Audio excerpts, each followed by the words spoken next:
E higa 2020, riwruok moro mok mar piny owacho nochuogi gi maino mar konyo nyithindo manyiri ahinya ka ichiwonegi kendo puonjogi loso taulo mag ria.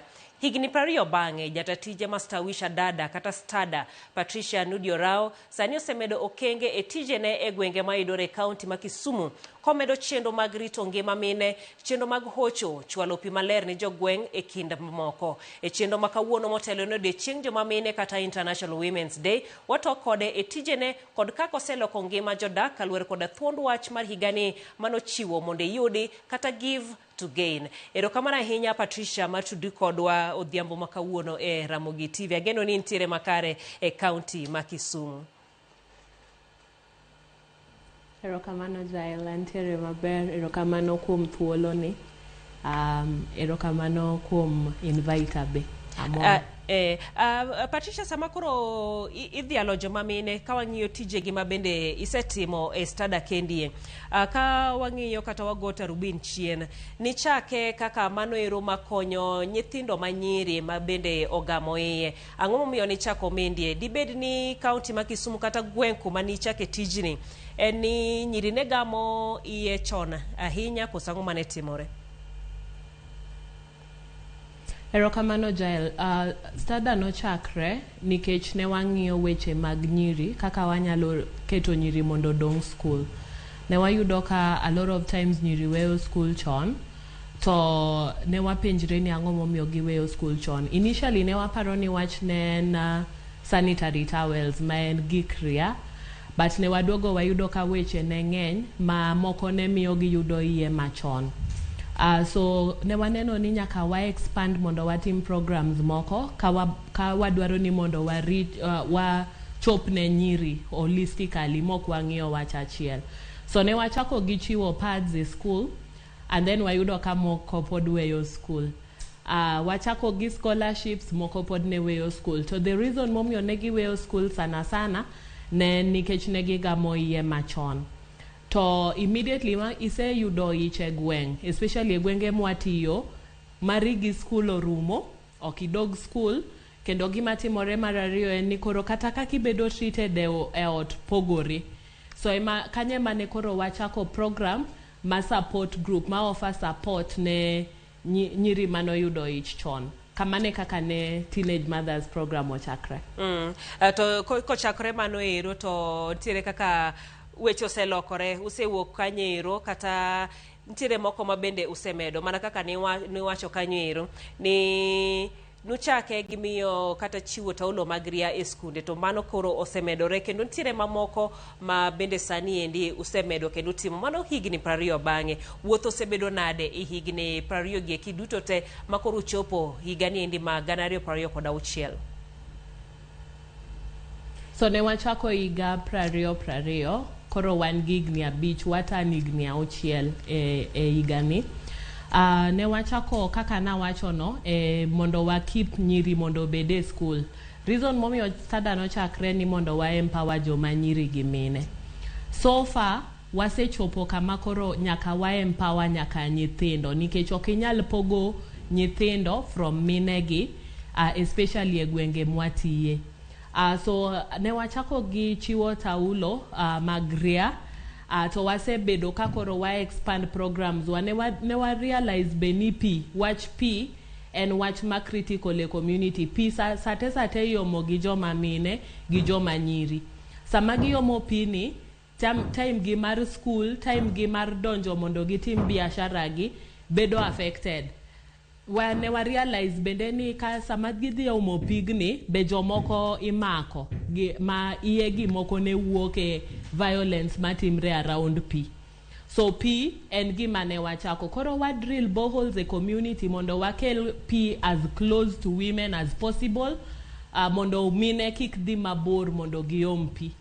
Waloso boreholes mokethore, and then ne wachako kaka ni chako wacho ni waloso taulo mag ria ma iluoko to jitiyogo, mago be wachiwe community mondo miwa end gimiluongo ni period poverty. Gini waseneno ni nyiri mang'eny e communities ma watiye, gwenge mwatiye, ma primarily en Kadibo, Kobura gi Kabonyo Kanyagwal, wach mag sanitary towel kata taulo magria and one of the biggest issue momiyo gi yudo iye machon nikech samoro ng'ato nyisi ni mondo mi ayud ami taulo no nyaka nind kodi gi yudo tuo gi yudo gik mang'eny nikech taulo no kende koro waloso taulo manyalo bet for 1 year ka giluoko to gitiyogo wasedonje programs mag GBV gender based violence nitiere violence mang'eny matimre communities violence ni wayudo ni otimre communities maji ok nyala afford the basics but also gitimore kama ji ok ng'i ratiro mar nyiri ka en gima en muhimu koro wadhi communities wapuonjo communities gimomiyo nyaka gizingatia ratiro mag nyiri to kuonde ma wayudo ka nyiri obambi be wakonyogi mondo giyud gimiluongo ni justice mondo giyud ratichgi wawuotho kodgi from point nyaka court wadhi kodgi osuptal police station to wamiyogi support kata mar iluongo ni psychosocial support mondo mi pachgi kik dhi mabor ahinya so far watiyo mine gi nyiri ma watiyogo sana en mine monyuol chon gi mine mowito chuogi to wang'iyo programs mani around gin and gi nyithindo wang'iyo weche mag somo so community library wachiwo sanitary towels and then recently ne wachako vocational training ma wapuonjo hair dressing en NITA accredited kendo wapuonjo courses moko mabe wadwaro ni mondo wayud accreditation no to en mine manonyuol chon watimo gi nono so nitiere programs mang'eny ma watimo mana mondo mi wa empower nyiri wase realize ni ok inyal timo program achiel tiwacho ni empower nyako nyakitim programs mang'eny maluwore mondo mi wa empower fully so programs almost maluworo mine watimo gwenge mar Kobura gi Kabonyo Kanyagwal. Erokamano ahinya Patricia mano kanyero kendo koro imulo wechego eko mag tiegruok kiwacho ni gisani utiyo kod NITA to bende sani sirikal nitiere koda chenro no ero mar jiwo tije mag lwedo gi bende iwacho ni yaw thuolo mag tije kembe madongo kata e pinje maoko tok trainings kata tok tiegruok makamagi minegi gisudo kanye be ung'iyo ni giyudo tije kata utudogi koda kembe mondo giyud tije So erokamano Jael mano question maber ahinya beyond program ni gima watimo maduong' en mondo wa make sure ni nyiri gi ng'eyo ni ngima gi ok orumo so beyond puonjogi weche mag itimo ma en loso wich gik beauty wadonje gik solar be gi gik tedo watimo ne gimiluongo ni financial literacy and entrepreneurship wapuonjogi e wach pesa kendo wapuonjogi e wach ya ohala pesa en mondo gi save pesa en mondo ging'e kaka ginyalo tiyo gi pesa magin gono maber to e weche ya ohala en kaka inyalo loso plan maber mar ohala to ka wasetimo mago wasechiwo grants mang'eny e women group gibiro ka group to wamiyogi grants but beyond mano wasetudo mang'eny be gi different funding sources mondo mi giyud pesa mondo mi gichak ohalagi but gima wang'eyo en ni ki-empower ng'ato gi information to kochuno ni nyaka imiye handout nyiri mang'eny mosekadhe program ne watimo exam mokwongo last year mar NITA out of 11 manotimo program no 9 noyudo first class out of jomane wapuonjogo te gisechako ohala mopogore moko be wase link mondo mi giyud tije so kwatiek ni wapuonji kende wasapoti kata bang' puonj no endo wan gi second team mabose timo penj gi third team ma koka chako to ei puonj no wan gi entrepreneurship no gi financial literacy manyaka watim and then bang' mano watimo follow up koro I'm happy to report ni joman 11 manokwongo timo exam wa mokwongo manotim miga mokalo sani almost gite gine tich kata gisechako biashara kendo wa monitor mondo wane ni biashara no dhi maber ma ok waweyo gi at the point mar training no endo. Wapuonjo gi kaka bang training no ginyalo tiyo gi skills go mondo gilos pesa. Patricia, bende samo wacho ni ujiwo ngima mag joma mine, ntiere moko ma bende kalo mana joma mine matindo gi kende kendo donjo ne jogwenga duto mangima. Kuom ranyisi gi sani endi sama koro koth chwe, wang'eyo ni nitiere gwenge mamoko makaluo kata kaunti ma Kisumu ma bende pio ula muomo. Nitiere IDP camp ma bende oketa e school ne jogo eko ma bende pio ula odaro e miere gi. Mano bende sani wacho ni udonje kaka jostada kendo utudi koda Red Cross. Mendi e koro utimo chenro mage. Erokamano Joel, wan gi office e IDP camp miluongo ni Ogenya IDP camp. E Ogenya IDP camp kanyo wan gi office, waseyawo vocational training bende e Ogenya kanyo.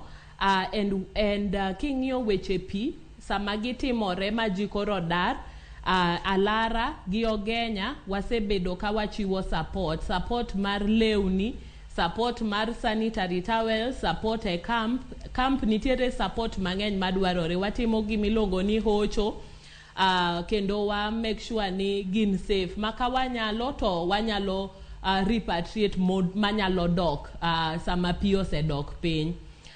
But kokadho gi kanyo wasetimo gimiluongo ni advocacy e Ogenya, masani sirikal gero daik, ma wa hope ni botieko wach mar pi ma muomo no. E weche mag waluonge ni humanitarian, sane wa partner gi Kenya Red Cross mondo gi train jowa mondo mika emergency moro wuok e community wa to wadhi mondo wa partner kodgi mondo wachiw help e communities go eko. So ok wadwa ni wabete community ni watiyo to weche mag community go ok wang'i. Kaka stada wachung' e ng'iyo ni kawane community to weche mag community wadonje nikech one part mar community no. So waseyudo instances mogonwa mana simu, nitiere ng'ato odegore piny, nitiere chwarni nie od ng'ato, nitiere samoro ng'amodak kamoro nyathi ma maybe en gi disability to lorne ot, gik machal kamago.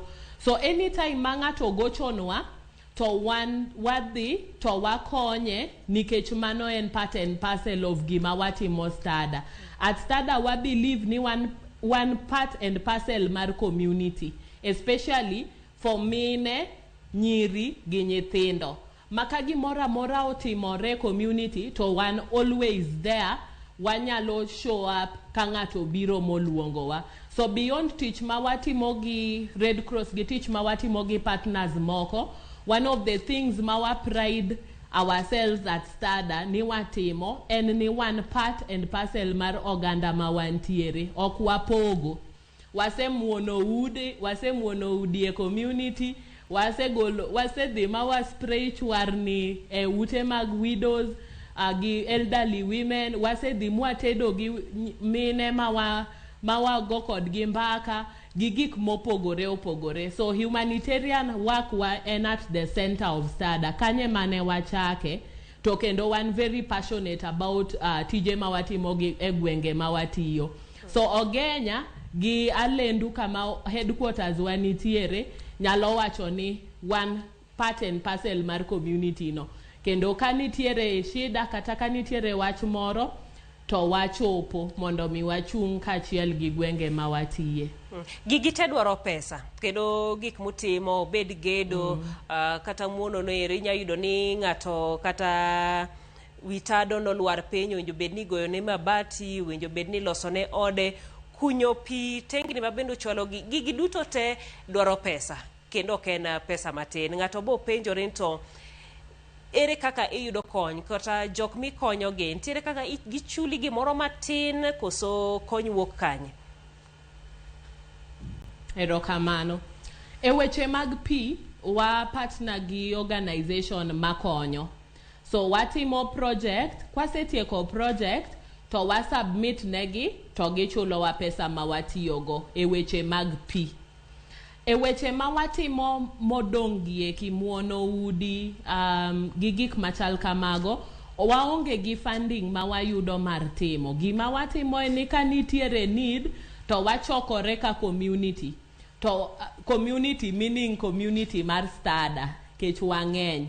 To ka wasechokore to wa come up gi kaka wanyalo support kata raise funds mondo mi watim project. So at Stada, wan gi gima iluongo ni monthly project. Every month, humanitarian department nigi project ma watimo kamoro achiel. To mano, en gima osekonyowa kata e scholarship project. Wan gi staff mokao nyithindo, magi support.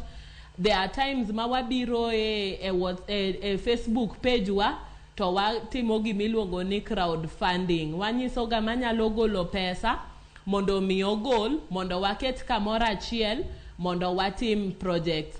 Wan be wan gi kiti miluongo ni minyalo drop gik moko. Inyalo drop chiemo, inyalo drop lewni, inyalo drop gimoro amora ma inyalo bedo ni dwaro donate. Koro nitiere joma drop gi office, then nitiere jok ma wadhi kao gi kuonde ma gidake. Koro gik moko kaka buge, gik moko kaka dry food, ka wasechoko gi kamoro achiel, to wa distribute gi. Koro kamane kaka wa fund projects ma waonge donor. Most of projects ma watimo, pok wayudo donor mar timo gi, but because wane community, watemo mondo waket projects wa obed sustainable. Koro kochopo ni wadhi muono, to wane mwawuok ka staff, to wadhi muono. Ka ochopo ni wadhi spray, kata mana ka od ng'ato nigi pest makoro donjo moko nyal nindo, to wan kaka staff ema wa organize to wadhi spray kendwa. So ma wanyalo timo kendwa watimo, kendo ma dwaro funds, wan kaka staff ema wakuongo keto kamoro achiel, then ka nitiere rem moro, to wawuoyo gi jok moko be. To ji osekonyowa sana. Wadwa go erokamano ne ogandawa ma watiyogo. Ni nitiere seche masedhi kao buge uteji, nitiere samoro masedhi makao nyaka chiemo gi pads be nitiere joma contribute ma wakamane kaka wa fund projects wa. Ka kidwaro tinyalo luwo wa e social media, ibo yudo ka anytime ma wan gi campaign midwaro donje. To ken mano kende, en kata volunteering. Kineno ni dwa volunteer service nie gimoro, to be wan gi thuolo no endo, mondo wadhi kodi e gwenge gi mondine. Sani waneno ka pi osechakre. Ka pi osechakre, to iyudo ka nitiere tije mang'eny ma wanyalo timo kamoro achiel gi ogandawa.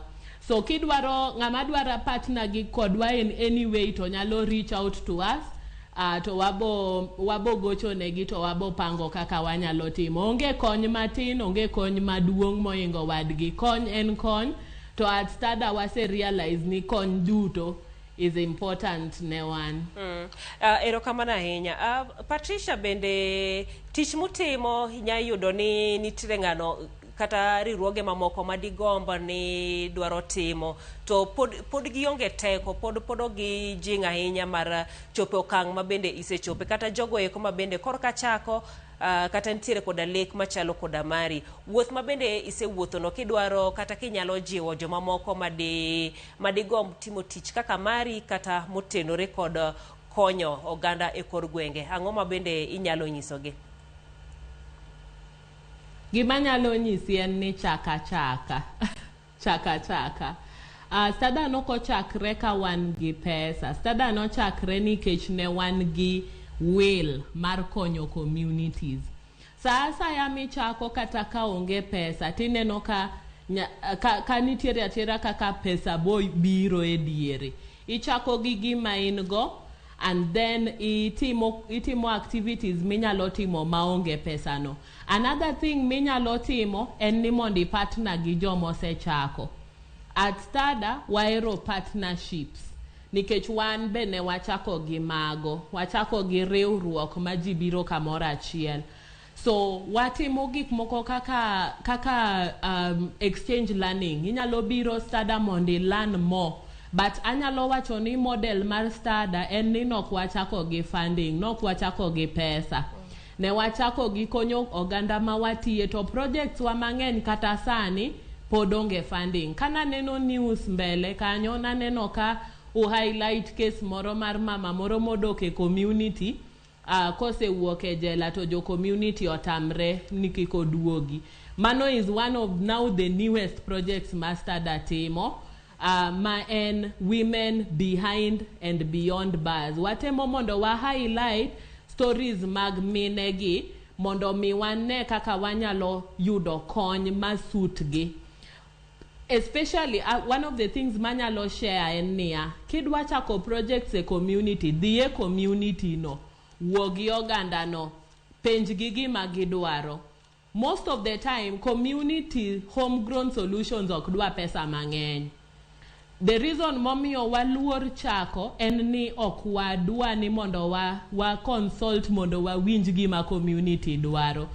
Thothne ka ng'ato dwa chako organization to gimoneno en ni ng'ata to timang'o, joka timang'o, wan be wadwa kopo gima joka timo. But ok understand ni samoro gima nyalo timore community ni ok bitimre community mar jomoko. Koro dhi e community wuo kodgi, ibo yudo ni nyalo timo projects gi pesa matin. To kidwa chako community projects nyaka in bende pesa ni donje community projects goeko. The more ma pesa ni donje, the more ma ji be buy mission ni. Nikech sana onge ng'ama bro fund project ma poko chakre. To a lot of us dwa ni mondo ng'ato kuongo miye pesa mondi koko chak migao manyalo konyo ji. Ka in gi passion, chak gi pesa ni matin no endo. Bring people together, family, friends, gi jok ma believe a vision ni no. Chaki kise chako to jomoko bo yudi mbele to bodonje. Gima nyalo nyisi ni projects mag stada almost 90% poko bedo funded gi dona.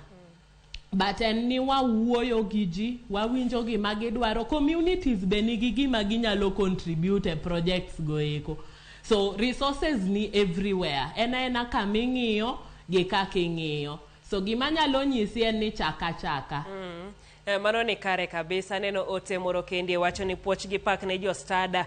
Aseneno ka gitiyo maber lendu iluonge ni Martino Chienga marweya. Okadwa weyo wach moro mabende iwacho kendi ma iwacho ni en achiel kuom chenro mabende otimo. Mano dhongere luonge ni prisoners reintegration. Jogo eko kama osetwe kendo koro giduogo pacho ir jogi. Mana kaka sigana ma iwacho ma watimo no ero. Jogi thothne ikwedo. To gini omage mana koro kaka un koro udonje gini yore mage makoro anyuola gi nyalo rwako gi samoro bi nya yudo ni familia margi kuma gidhi dake rwako gi to community moluoro gi kaluwore koda ketho mane gitimo ok rwak gi ere kaka cheno makamendi koro ikonyo godo.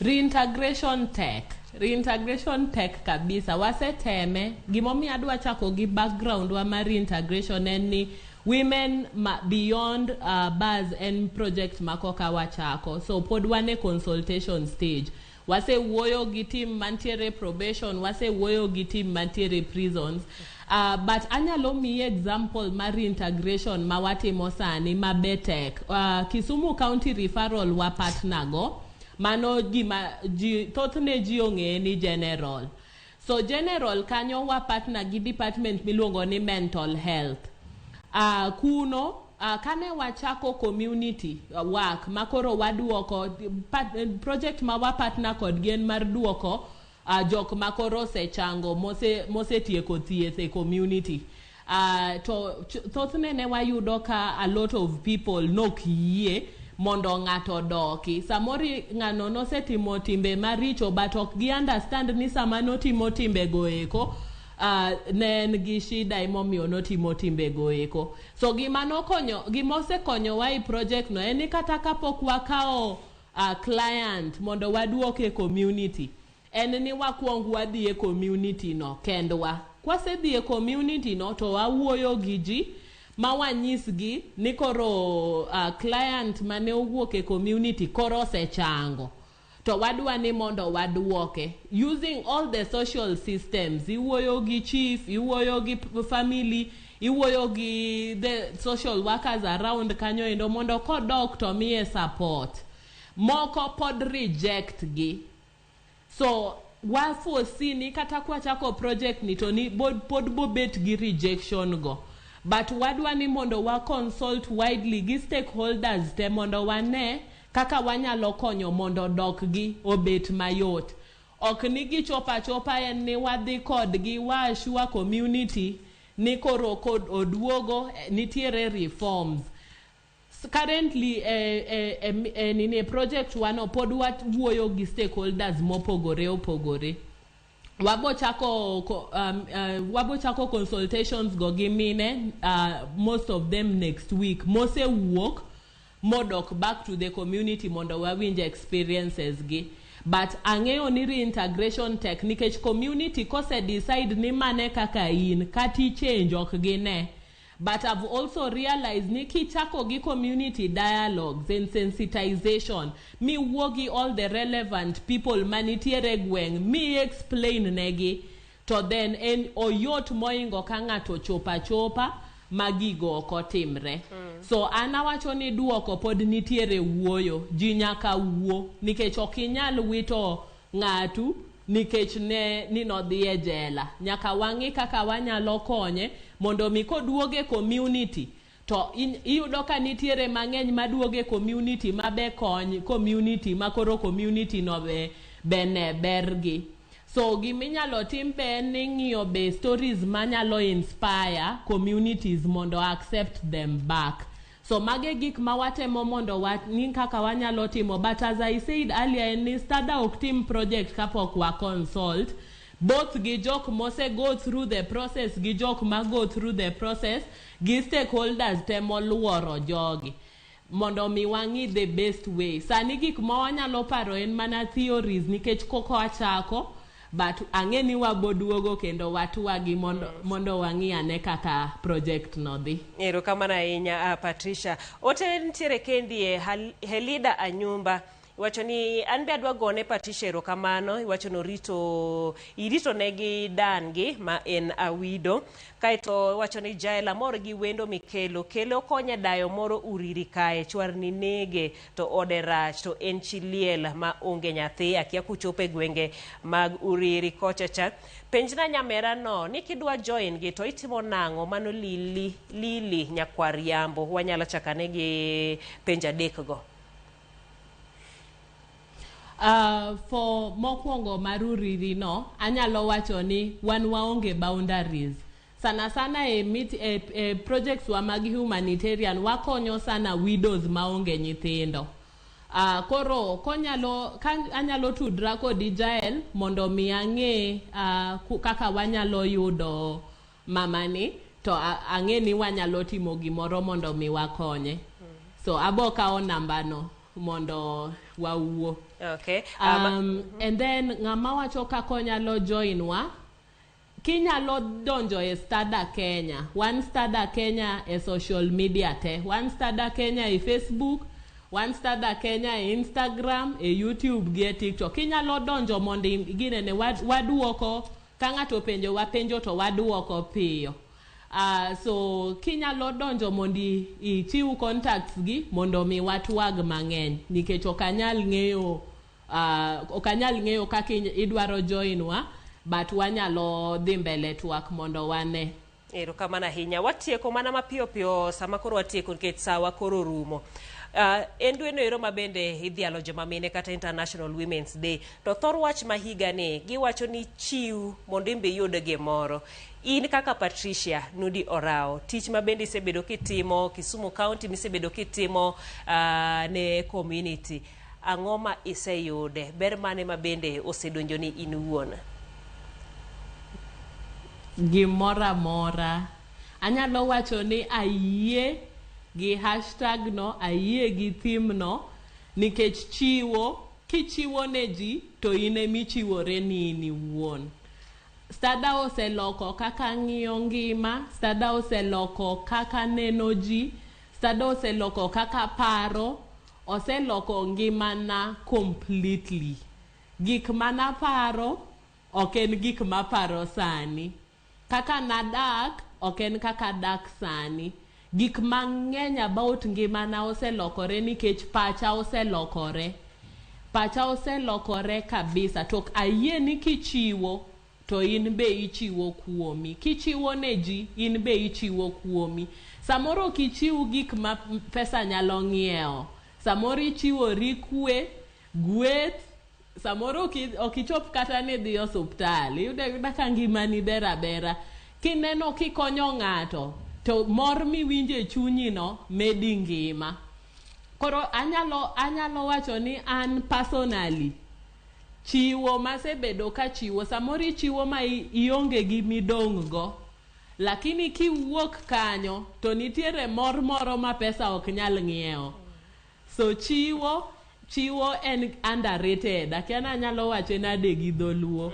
Chiwo en part and parcel mar dhano. Kendo gima chiwo miyo dhano, pesa ok nyal ng'ieo. Erokamano ahinya mano kanyaero Patricia Orawo mano jatatije mar Stada Kenya kata Stawisha dada mabende tiyo e gwenge mopogore opogore e kaunti ma Kisumu, Kadibo, Kobura, Kabonyo, Kanyagwal, Ogenya, mano kanyaero IDP camp kanyakla kod ofis gi maduong' mabende ntiere Alendu. Tich mabende osebedo ka otiyo mano kanyaero kuma sani endi wadhialo jomamine e dweni mano mabende idhialo jomamine kata International Women's kanyoero. Erokamano ahinya Patricia kanyakla kod jogeko duto te momiyo chenro ni obedo makare nyaka odiechieng' machielo mano tich ang'wen mabiro, chenro machielo mano mar mine wacho nyinga Jailieta.